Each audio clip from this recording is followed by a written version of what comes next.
오늘 이 사건은 사실 최초의 인류의 살인을 기록하고 있는 사건입니다. 저는 오늘 이 말씀을 중심해서 하나님이 받으시는 예배와 삶이 무엇인지 저와 여러분들이 같이 은혜를 공유하기를 원합니다. 여러분, 창세기 3장은 인류 역사에 죄가 처음으로 들어오는 장면을 묘사하고 있습니다. 죄가 뭐냐면 하나님에 대한 왜곡한 이미지를 갖게 하는 거예요. 그래서 하나님을 의심하게 하고, 그래서 우리의 육체적인 소욕에 이끌려서 바로 살아갈 수 있도록 마귀가 하나님을 거역하게 하고 마귀의 말에 순종함으로 말미암아 죄가 들어왔다 그랬습니다. 그런데 이 죄라는 것은 그냥 그대로 있지를 않습니다. 이 죄의 속성 가운데 하나는 반드시 자라난다는 거예요. 그래서 성경에 욕심이 잉태한 즉 죄를 낳고 죄가 장성한 즉 사망을 낳느니라 그렇게 말해요. 하나님은 하나님이 우리에게 허락하신 것에 자족하면서 욕심을 부리지 않고 감사하며 살기를 원하십니다. 이 창세기 3장은 첫사람 아담이 범죄함으로 말미암아 하나님과의 관계가 끊어집니다. 이 하나님과의 관계가 끊어지면 나타나는 현상 중에 하나가 두려워서 하나님을 피합니다. 그래서 내가 두려워하여 숨었나이다 그렇게 말해요. 뿐만 아니라 하나님께서 첫 남편과 아내로 이 아담과 하와에게 짝을 지어줬는데 이 아담과 하와 사이에 이 선악과를 따먹은 문제를 가지고 여러분 두 사람 사이에 그 벌어지는 모습, 사이가 벌어지는 모습, 죄를 범하자마자 죄에 대한 책임을 서로 전가함으로 말미암아 이 아담과 하와의 모습이 서로 멀어지는 모습을 볼 수 있습니다. 그런데 4장에 와서는 이 부부 관계뿐만 아니라 형제와 형제 사이의 관계가 단절되는 거예요. 그래서 죄가 자라나는 것이죠. 이 형제 사이의 불화로 단절로 말미암아 믿음의 백성과 불신앙의 백성이 둘로 나눠지는 일들이 일어납니다. 그리고 그것은 하나님께 제사를 드리는 문제를 통해서 이 사건이 벌어져요. 한 사람은 농사를 지었기 때문에 땅의 소산을 가지고 하나님께 드렸습니다. 한 사람은 양을 치는 목동이었기 때문에 양의 새끼로 제물을 드렸습니다. 그런데 하나님께서는 아벨의 제사를 받으시고 가인의 제사는 반가워하지 않으셨습니다. 왜 하나님이 가인의 제사는 거절하시고 아벨의 제사를 받으셨을까요? 오늘 우리가 예배를 드리고 있는 우리에게 하나님이 원하시고 기뻐하시고 받으실 만한 예배는 무엇인가? 우리가 이 말씀을 통해서 교훈을 찾고자 하는 것입니다. 첫째로 아벨은 하나님 앞에 첫 것을 드렸다는 것을 성경은 강조하고 있어요.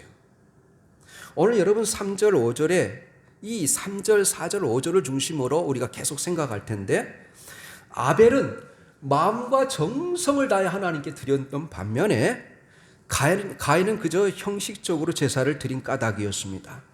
본문에서 이 아벨의 제물에 대해서 양의 첫 새끼와 기름으로 드렸다 이렇게 되어 있어요. 그것이 아벨의 정성이 흠뻑 담긴 바로 가인 그런 정성을 들인 예배였다는 것을 이야기해요. 그러나 가인의 정성이 내포되지 않았음을 그냥 그는 땅의 소산으로 드렸다라는 말 속에 내포되어 있습니다. 이 가인도 땅의 첫 소산으로 첫 번째 것을 드릴 수 있었습니다. 그러나 성경은 유독 아벨의 제물에 대해서만 그가 양의 첫 새끼와 기름으로 드렸다 이렇게 되어 있어요. 여러분, 제가 가지고 있는 이 메시지 성경은 성경의 번역 버전들이 굉장히 많은데 이렇게 해놨어요. 아벨도 자신이 기르는 양떼의 첫 새끼 가운데 가장 좋은 부위를 골라 제물로 가져왔다. 하나님께서 아벨과 그 제물을 반기셨으나 가인과 그 제물은 반기지 않으셨다. 이렇게 번역해놨어요. 그런데 여러분, 이 창세기, 출애굽기, 레위기, 민수기, 신명기를 우리가 모세가 썼다고 생각한다면, 여러분 이 출애굽기 13장을 보면 하나님이 요구하시는 제물의 원칙이 여러분 기록되어 있어요. 바로 출애굽기 13장 이런 말씀이 있습니다. 2절에 이스라엘 자손 중에 사람이나 짐승이나 물어나고 초태생은 다 거룩하게 구별하여 내게 돌리라. 이는 내 것이니라. 그래. 그러니까 첫 것, 첫 아들, 그리고 처음 하나님 수확한 것들은 하나님께 드리라는 거예요. 첫 태생, 짐승에 처음 태어난 것도 하나님의 것이라는 거예요. 이렇게 하나님께 첫 번째 것은 거룩하게 구별하여 내게 돌리라 그렇게 말해요. 하나님이 첫 번째 것을 좋아하십니다. 출애기 13장이 무슨 내용이냐면 이스라엘 백성들이 여러분 하나님께서 이집트에서 그들을 구원하기 위해서 10가지 재앙을 내리시는데 마지막 재앙이 여러분 바로의 왕의 첫 아들로부터 시작해서 참 맷돌 가는 여인의 첫 아들을 다 죽이지 않습니까? 그 제물로 삼아서 이스라엘의 아들들 그리고 이스라엘의 초태생들은 다 하나님이 보호하세요. 심판과 구원의 역사가 동시에 나타나지 않습니까? 그래서 하나님 앞에 예배를 드릴 때는 어떻게 드려야 되는지 이제 출애굽을 하고 나서 곧바로 이제 유월절 규례를 이야기하는데 하나님께서 너희는 첫 것을 하나님께 돌리라 그렇게 이야기하는 것입니다. 잠언 3장 9절 10절에도 이렇게 말합니다. 내 재물과 내 소산물의 처음 난 모든 것을 처음 난 열매로 여호와를 공경하라. 그리하면 내 창고가 가득히 차고 내 포도즙 틀에 새 포도즙이 넘치리라 그래요. 처음 것을 하나님이 기뻐하시는 이유가 무엇일까요? 제가 생각하기에 다른 곳에 쓰기 전에 하나님께 드리라는 거예요. 남은 것을 드리지 말고 준비된 첫 번째 것을 하나님께 드리라는 거예요. 그것이 하나님이 원하시는 예배라는 거예요. 그리고 예물이라는 것입니다. 우리가 오랫동안 내려온 전통 가운데 좋은 것들은 보존해야 되고 나쁜 것들은 우리가 없애야 될 필요가 있지만 옛날에 우리 신앙의 믿음이 좋으신 우리 권사님들 장로님 세대들은 어떻게 헌금을 했어요? 바로 토요일이 되면 제일 빳빳한 여러분 지폐를 구별해서 하나님께 드렸지 않습니까? 저는 그런 것도 봤어요. 여러분 구겨진 지폐를 다리미로 다려서 아주 깔끔하게 펴서 드리는 것도 봤어요. 이런 것은 시대가 달라지고 세대가 변한다 할지라도 우리의 정신으로 하나님 앞에 가장 좋은 것을 드려야 된다는 이 정신을 우리가 가질 필요가 있습니다. 그래서 아벨은 하나님께 첫 것을 드림으로 하나님께서 그의 제사를 받으셨다는 거예요.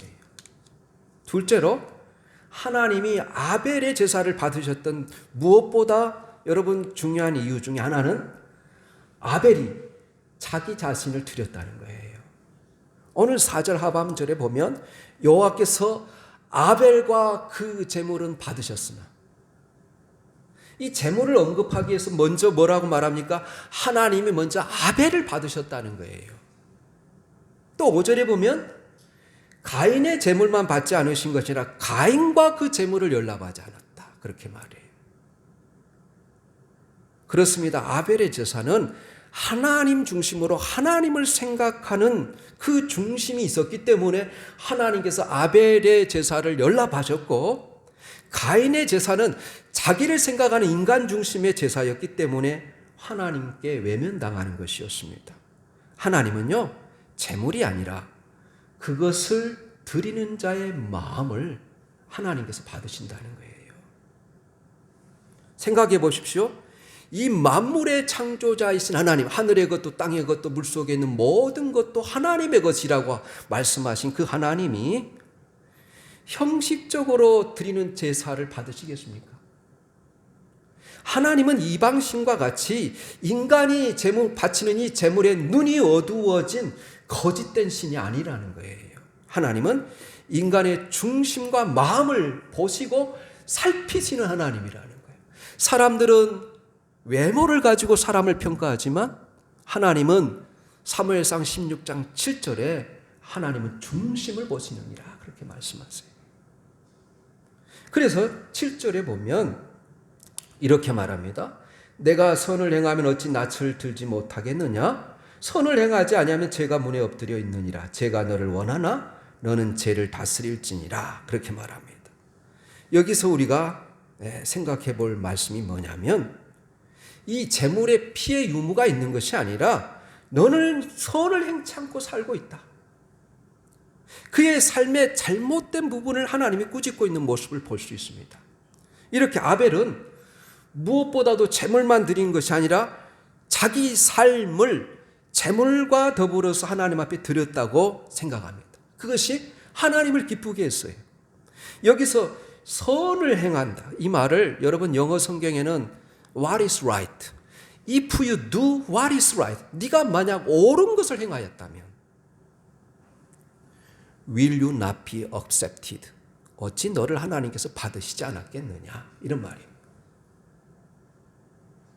오늘 우리가 예배 드리는 시간에 헌금을 드릴 때도 헌금만 드리는 것이 아니에요. 우리가 예배한다는 것은 자기 삶을 들고 하나님 앞에 와서 하나님, 이 시간에 내 삶을 주 앞에 드립니다. 아벨은 선한 삶을 살았어요. 선하지 못하고 옳지 못한 것을 하나님이 지금 책망하지 않습니까? 가인에 대해서. 우리가 예배한다는 것은 자기 삶을 들고 하나님 앞에 나와 하나님, 이 시간에 내 삶을 주 앞에 바칩니다. 그리고 나라는 존재를 바칩니다. 왜요? 로마서 12장 1절에 보면 너희는 하나님이 기뻐하시는 거룩한 산제사를 드리는데 너희 몸을 하나님이 기뻐하시는 산제물로 드리라 그러지 않습니까? 그래서 우리가 하나님 앞에 나와 지난 한 주간도 하나님의 돌보신 은혜로 살았습니다. 주의 은혜로 살아왔던 내 삶과 나 자신을 주님 앞에 바칩니다 하고 그것을 형상화해서 여러분 드리는 이 사건이 뭐냐? 헌금 시간이에요. 헌금만 드리는 것이 아닙니다. 헌금을 통해서 자신을 드리는 거예요. 저는 이것이야말로 헌금 정신에 있어서 가장 중요한 핵심이라고 생각합니다. 여러분 고린도후서 8장 9장은 헌금장인데 고린도후서 8장에 보면 마게도냐 교인들이 예루살렘 교회가 큰 기근에 들어서 힘들다는 소식을 듣고 여러분 그들이 헌금을 모아서 이 바울편에 보내요. 그런데 자신들은 어렵고 가난한 가운데 최선을 다해서 헌금을 했습니다. 그런데 바울이 그것을 칭찬하고 감사하면서 그들의 헌금 정신을 어떻게 표현하느냐면 한번 우리 띄워주시겠어요? 고린도후서 8장 5절 말씀. 네. 우리가 같이 읽겠습니다. 시작. 우리의 바라던 것뿐 아니라 그들이 먼저 자신을 주께 드리고 또 하나님의 뜻을 따라 우리에게 주었도다, 이렇게 말해요. 헌금만이 아니라 먼저 무엇을 주었다고 합니까? 자신을 드렸다는 거예요. 그것이 헌금입니다. 그 앞에 구절은 이런 말이 있어요. 환난의 많은 시련 가운데 그들이 넘치는 기쁨과 극심한 가난이 그들의 풍성한 연보를 넘치도록 하게 하였느니라, 그렇게 말해요. 그런데 그들이 헌금뿐만 아니라 먼저 무엇을 드렸다는 거예요? 자신을 드렸다는 거예요. 여러분, 데이빗 리빙스턴 아프리카 선교사가 어렸을 때 그가 다니던 교회 선교대회가 열렸습니다. 그리고 헌금 시간이 됐어요. 근데 헌금을 드릴 물질이 없었어요. 이 소년이 한참 동안 당황스러운 표정을 짓더니 잠시 후에 헌금위원들이 헌금을 가지고 앞으로 나가니까 막 따라 나가는 것입니다. 그래서 너 왜 따라오니? 하고 물으니까 절을 드리려고요. 드릴 것이 없어서 절을 바치려고요. 이렇게 하더랍니다. 이것이 우리가 헌금의 자신을 드리는 거예요. 단순히 물질을 드리는 것이 아니라 그 속에 하나님을 향한 사랑, 하나님을 향한 헌신, 하나님을 마음을 다하여 섬기는 그 내 마음의 태도와 자세를 드리는 거예요. 그래서 하나님이 그런 아벨을 받으시고 그의 제물을 받으신 사건이 바로 오늘 본문의 사건이라는 거예요. 세 번째로 하나님이 아벨의 제사를 받으셨던 가장 중요한 이유 중에 하나는 무엇보다도 아벨이 믿음의 제사를 드렸기 때문이라는 거예요. 이것이 제일 중요합니다. 그가 첫 새끼와 좋은 기름을 드린 것도 자신을 드리는 것도 믿음이 있었기 때문이라는 거예요. 그래서 이 마지막 요소 믿음 때문에 그가 자신을 드릴 수도 있었고 가장 소중하게 첫 것을 드릴 수 있었다는 거예요. 그래서 여러분 히브리서 11장 4절에 아벨을 어떻게 평가하는지 한번 또 우리 같이 읽겠습니다. 히브리서 11장 4절입니다. 같이 읽습니다. 믿음으로 아벨은 가인보다 더 나은 제사를 하나님께 드림으로 의로운 자라 하시는 증거를 얻었으니 하나님이 그 애물에 대하여 증거하심이라. 저가 죽었으나 그 믿음으로써 오히려 말하느니라. 아벨이 가인보다 더 나은 제사를 드렸다고 합니다. 무엇 때문에 아벨이 가인보다 더 나은 제사를 드렸다는 거예요? 믿음으로 드렸기 때문에. 믿음으로 아벨은 가인보다 더 나은 제사를 드렸습니다.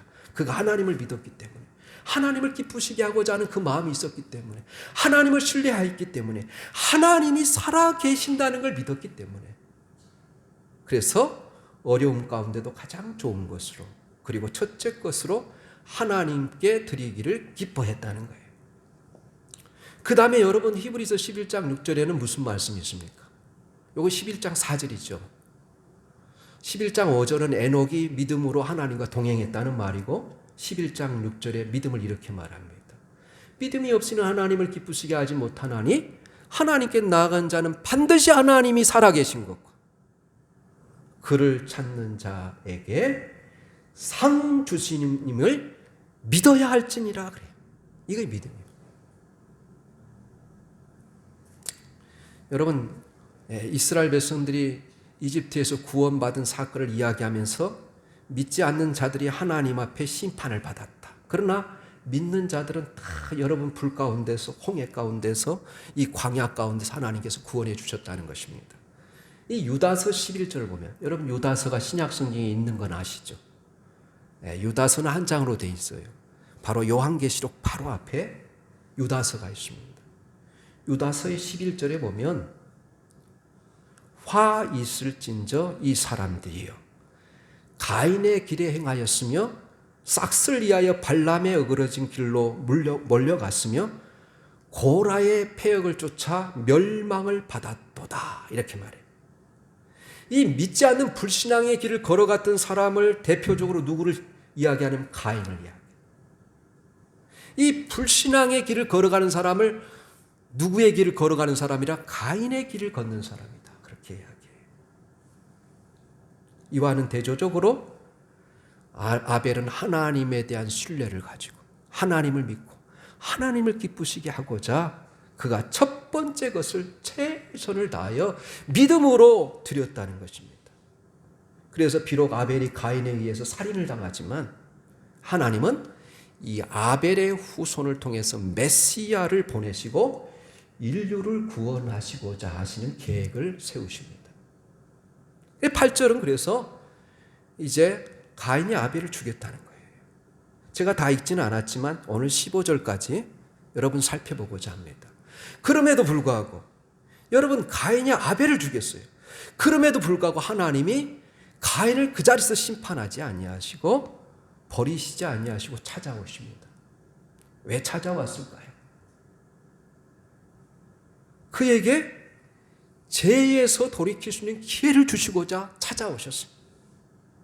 9절입니다. 뭐라고 말합니까? 여호와께서 가인에게 이르시되 내 아우 아벨이 어디 있느냐 이렇게 물으세요.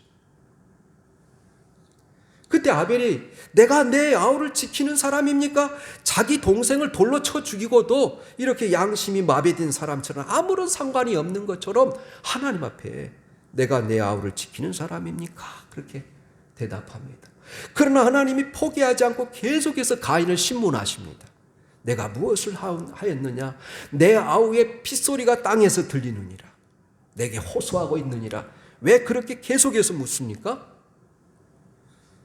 그의 죄악을 하나님께서 깨우쳐 주시고 하나님께 회개하기를 기다리시는 거예요.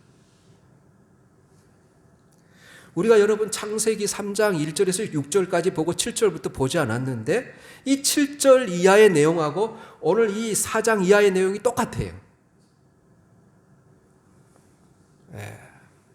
아담이 선악과를 따먹고 나서 하나님이 아담을 찾아오세요.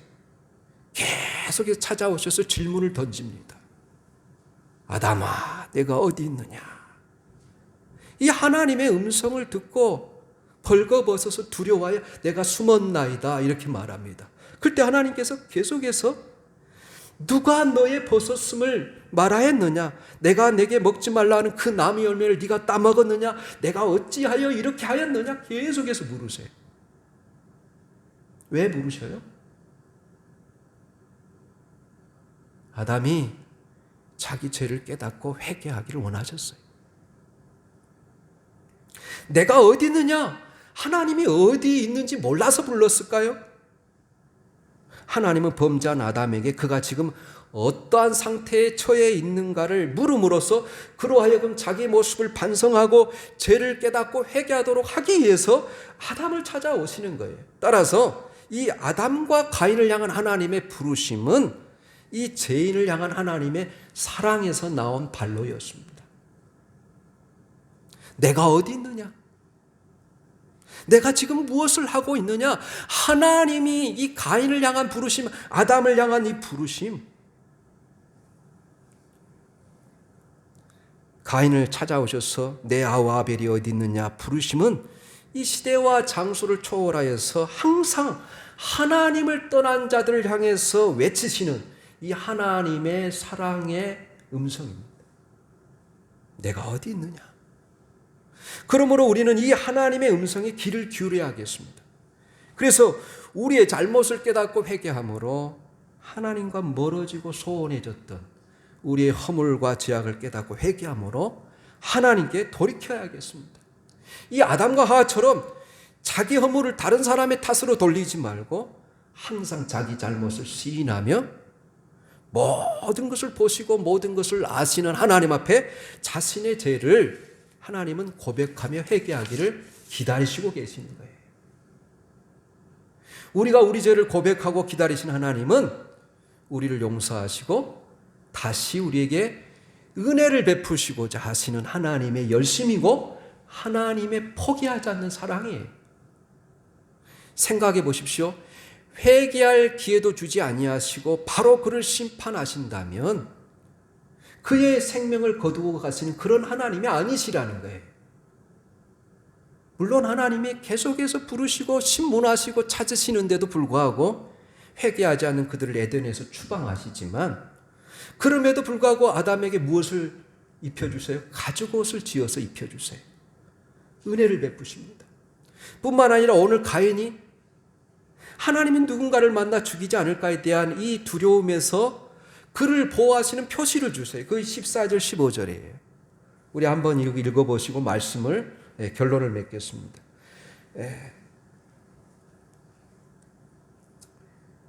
가인이 여호와께 아뢰되 내 재벌이 지기가 너무 무거우니이다. 그러니까 주께서 오늘 이 지면에서 14절은 나를 쫓아내시온즉 내가 주의 낯을 배웁지 못하리니 내가 땅에서 피하며 유리하는 자가 될지라 물은 나를 만나는 자마다 나를 죽이겠나이다. 15절에 여호와께서 그에게 이르시되 그렇지 아니하다. 가인을 죽이는 자는 벌을 7배나 받으리라 하시고 가인에게 표를 주사 그를 만나는 모든 사람에게서 죽임을 면하게 하심이니라. 이렇게 말해요. 하나님께서요 저주와 심판으로 끝나지 아니하시고 구원의 소망의 빛을 비추고 계심을 우리가 주목할 필요가 있습니다. 여러분 창세기 3장 15절에서도 아담이 타락하고 하나님을 거역하고 배반했음에도 불구하고 바로 이 여인의 후손으로부터 예수 그리스도가 태어나시고 또 구원의 소망의 말씀을 주시지 않습니까? 이렇게 범죄한 인간에게 하나님께서는 계속해서 은혜를 사랑을 베풀어 주세요. 그러나 그것이 한계가 있다는 거 여러분 언젠가는 반드시 심판하십니다. 우리를 대신하여 십자가에 주시고 부활하심으로 그를 믿는 모든 자를 구원하실 것을 이미 창세기 3장 15절에 예언해 놨어요.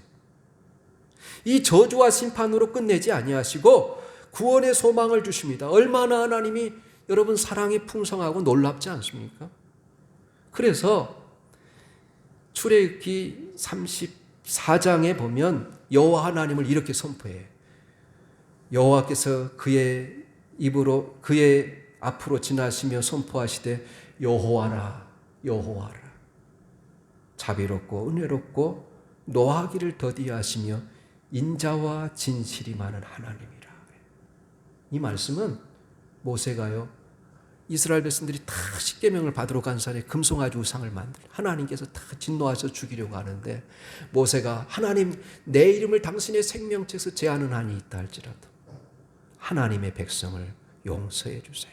간절히 기도했을 때 하나님이 이 모세 앞을 지나가면서 말씀하신 거예요. 하나님은 은혜롭고 자비롭고 노하기를 더디하시며 인자와 진실이 많은 하나님이시도다. 그렇게 하면서 지나가는 거예요, 여러분. 우리 마지막으로 성경 구절 한 절 찾아보겠습니다. 우리 띄워주세요. 히브리서 12장 24절입니다. 우리 같이 읽습니다. 새 언약의 중보자이신 예수와 및 아벨의 피보다 더 나은 것을 말하는 뿌린 피니라. 여러분, 그분의 피는, 예수님이 우리를 위하여 흘리신 피는 우리를 위하여 지금 호소하고 있어요. 우리를 위하여 중보하고 있어요. 어린 양 되시는 예수 그리스도의 피, 아벨보다 더 나은 그 피가 호소하고 있지 아니하냐, 그렇게 말씀하세요. 그 피는 어떻게 호소하고 있습니까? 우리를 위해서 죽으시고 희생당하신 예수 그리스도의 피는 저와 여러분을 위해서 오늘 무엇을 증언하고 있습니까? 우리는 주님을 떠났지만, 우리는 주님을 멀리했지만, 우리는 가인처럼 주님을 배반했지만, 그리고 형제를 미워했지만, 주님은 우리에게 십자가에서 희생당하신 예수 그리스도의 그 보혈을 통해서 말씀하지 않습니까? 나는 아직도 너를 사랑하고 있단다.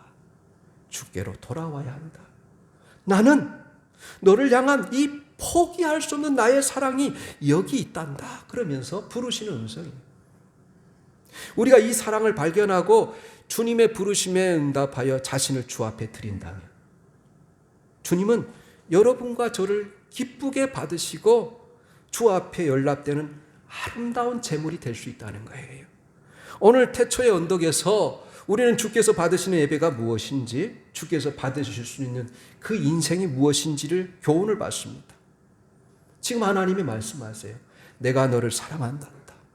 그래서 내가 네 대신 내가 죽었다고 말씀하시는 이 예수 그리스도의 피 흘림의 소리가 내게 들려오고 있다면, 내 아우의 핏소리가 땅에서 들려오지 않느냐? 우리가 이제 이 불신앙의 자리를 끊어버리고 일어나서 주님을 향한 더 뜨거운 사랑을 품고 주님 앞에 나갈 수 있기를 바랍니다. 그리고 이 그리스도의 희생과 복음 위에서 이제 우리 자신을 드림으로 하나님이 원하시고 기뻐하시는 거룩한 예배를 드릴 수 있는 주님의 자녀들이 다 될 수 있기를 예수님의 이름으로 축원합니다. 아멘.